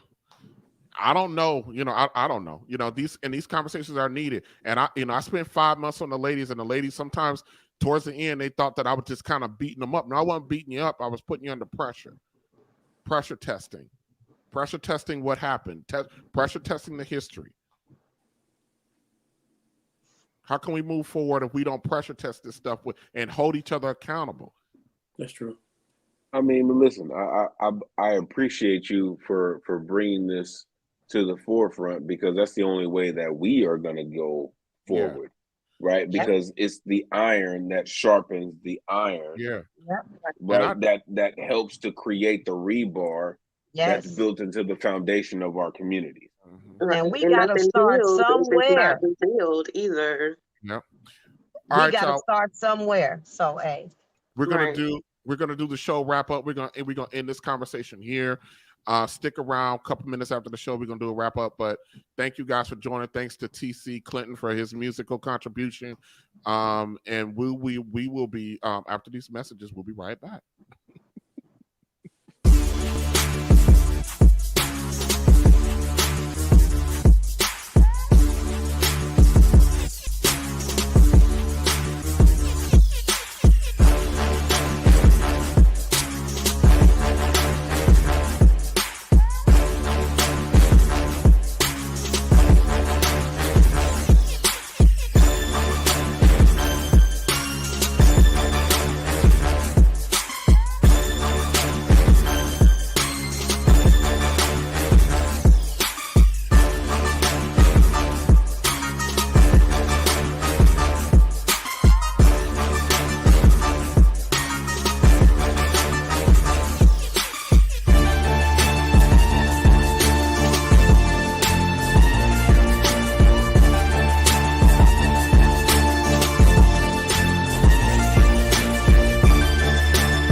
All right, y'all. Same question. How do y'all think that went? Pretty good. It was good. Good, man. Pretty I like the good. subject matter. The subject matter was good. Oh, I love it. I love it. I apologize if I if I got too excited about some of those things, but Oh, we love it. I am We love it. passionate about That my energy is community. needed. I love You it. I know, love the energy. You You're know, right. if you didn't show those energy, what good? What good is it? We need to see energy. That's true. Right. You're right. You're right. Yes, that means you show emotion and you're Right. into whatever you're partaking in. You Right. know, it was a few things that I wanted to vent about, but for me, this was more listening than anything. So no, Queen, we need your voice though. Straight up, both of the queens in the building, all three of the queens in the building. We need your voice, right? Because it doesn't. This type of stuff can spread on such a wide scale. There's so And, much angles that it can come from. It's unbelievable. It's unbelievable how, when you ask the question, can black men lead? As a black woman, it hits me below the belt because these are my black men, and how dare you ask me a question like that? But I say that to say this: you got people that's buck breaking or whatever that stuff is, but they can lead the world. They can lead the world with that type of mind frame and that type of inhumaneness. How dare they ask us if we can lead? We definitely can lead all day long if they allow us to. See, When you got right there, when you got a group like the Black Panther that they can just discombobulate, what else they won't do? What else they won't do? So everything we try to do, they're gonna figure out a way to knock us down or get rid of us. And that's the whole thing, to keep us separated. Like, but with that you know being what? said, But you know what? There's a lot of white folks who are starting to wake up to that thought that they are keeping us divided. All white people are not the same. That's true. I come across a lot of good white people, so it's hard. That's why I say it's hard to can't put everybody in the same That's box. terrible All that we black even men have are to not the say same. that, sister. That's terrible Huh? that we even have to say Exactly. that. You're It is right. You're crazy. right. But it's terrible Exactly. that we even have to say that there's good white people, right? Like I understand exactly what you're saying, right? But we have to make the distinction that there are good white people in the world, because most of the white people that we know have a very oppressive mentality. But the newcomers don't see it that way. You know, you got a Listen, lot of these it's new a breed of colorblind white kids. society. It's a They colorblind growing up society, in 100%. in our era, listening to our music, but they parents is so Stand like hell that. bent on making sure that they keep this persona going for what? You know, A so very, but very this concrete ease distinction. creates disease. When you're not at ease, you create disease in your body. It's a chemical imbalance. And that's why they end up always suffering with some type of illness, because they mentally ill. Okay. Hold on a second. Miss Dr. America Lucas. is suffering from a chemical imbalance? Yeah. Is that what you just said? Yeah, that's Oh, come on. Come on. I'm Come just on. happy to I didn't mean to hear go there. the passionate men on here, because I love it when men come on here and talk. I try to get my husband on here. He said I'm okay. My husband is the neighborhood counselor. Everybody comes to him and they talk about everything to get everything off the chest. You know, and it's good, because sometimes people think women just talk. No, it's good when men can sit down and talk about different issues. We want to hear from you. So I'm glad to be part of this. I'm glad to hear you all. I'm glad that you're passionate. I'm glad you in there and talking about stuff and you know what's going on. I get excited. Yes. Because I'd rather you care than don't care. So Yes. I'm glad to see you here. Any emotion is better than none at all. Husband, I think we as men, we do need to get involved in our communities, not just in going to police captain meetings, get involved, like run for office, state rep, aldermen, District governors. council We know person. there's a Come problem on, out brother. here, Yeah. but in order to fix the problem, like President Obama, he had a foundation. Even if it get dismantled, at least some of it, like the Panthers, they had a foundation. You build on that and keep moving forward. Yes. There's gonna always be the problems. The one thing that I But want, if you put implement a solution just to get it started, it's like a seed. the one thing I would like to see again with us, or and maybe it might become my calling, I don't know, but that protective force, when the Black Panthers used to police the police, used to police the neighborhoods and the community, look. I like that. Police the Born police. in the veins of the deacons of defense, right? Or the deacons for defense, right? Same vein, right? I don't care what you're doing on your side of the tracks, but on this side, right? Again, I'm a veteran. This we will defend. Yes. This is not an offensive movement. This is strictly a defensive force to ensure that your oppressive nature and your oppressive forces don't prevail. Come past this point, because I'm worried about conservation of my community. Right? I'm trying to build generational wealth that you seem to be trying to suffocate. Yes, sir. Defense. I love it. Right? Yes. That's what a lot of people, that to me, that's the one piece of what the Panthers stood for that the mass media loves to kind of let go into the shadow. And that is for self-defense. Yes. For self-defense. It had nothing to do with an offensive movement, right? It had nothing to do with a terroristic or an oppressive standpoint. None of that. Right? It was about defending the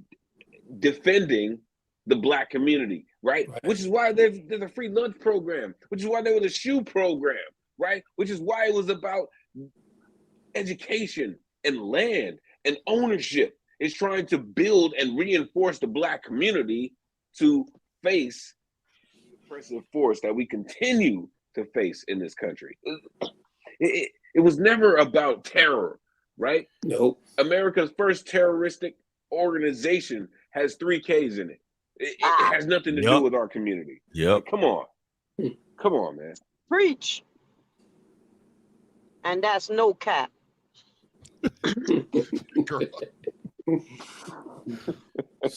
I appreciate y'all for real. Appreciate y'all. Like this is truly what I love. This is truly what I love. You know what I mean? Like again, I've done my own research on this stuff. You know what I mean? Like for real. And you know what? It's like the more you research these, you know, the more you research these people that call themselves humans, the more inhumane they just appear to me. Animals got more compassion than some of these people. It's unbelievable.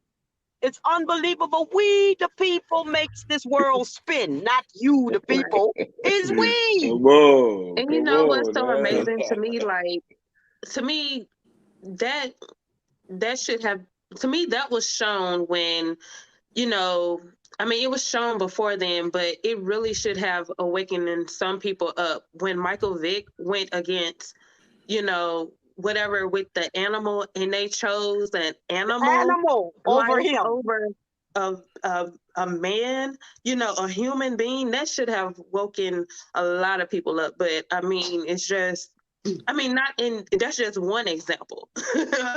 But you know, this is the world we live in. They charging us to take care of animal instead of the other way around. You know, we even got to walk around and pick up their poop. They out of their minds. You know, animals get treated better than we do. It's unbelievable. It's so true. It's true. Listen. I'm gonna say this, and I'm gonna leave How it you alone. gonna charge me to take care of animals? If I didn't take care of them, what you would do with them? You pay me to take care of these animals. I don't know if y'all are familiar with the brother Childish Gambino, right? AKA Donald Glover. Yes. But he wrote a show on FX called Atlanta. Right? Yes. In one of the episodes, Lakeith Stanfield, I can't remember the name of his character, right? But he goes into this shooting range, right? Where people go and practice, you know, their marksmanship. Excuse me. He goes into it, and he's one of the only brothers in this space. And he puts up his target, and he sends it down range. And before he gets a chance to even do it, the white gentlemen in the space, they're like, hold on now. It's not gonna work around here. Because his target was in the shape of a dog. And they said, oh, no, you're not gonna shoot no dog around here. Now, all of your targets look like people. They're in the shape of people. But this brother comes in here and tries to shoot at a target that's the shape of a dog, and you got a problem. Always gonna be a problem. Them people out there rocking chairs. You understand me? They didn't rock themselves straight out the rocking chair the way they think this world just revolves around them and it belongs to them. They can take and charge it to you. You know, they outrageous, man. They need to get a grip on life and live and let live. The world would just be better. Live and let live. You know, it's good to make laws. You know, laws are okay because if we didn't have them, what would this world really be? But it's when people that make the laws don't even abide by the laws they make. The laws are made for us, not for them. Come on. You know, you got to be fair. If you're going to make laws, abide by the laws that you make. It goes for everybody. Because in this world, the claims say all men are created equally. It don't seem that way.